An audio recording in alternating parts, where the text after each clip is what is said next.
léegi jira li ñu wax tool yokk ci ko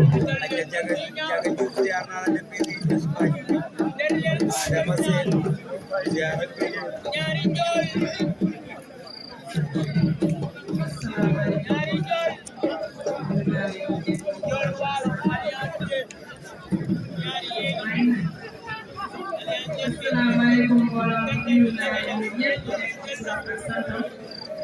Balu ak gërëm lépp amateur Allahu akbar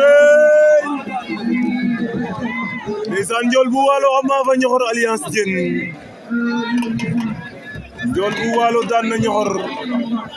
ndeysaan a ɓekano caxabala ñu fote na maafin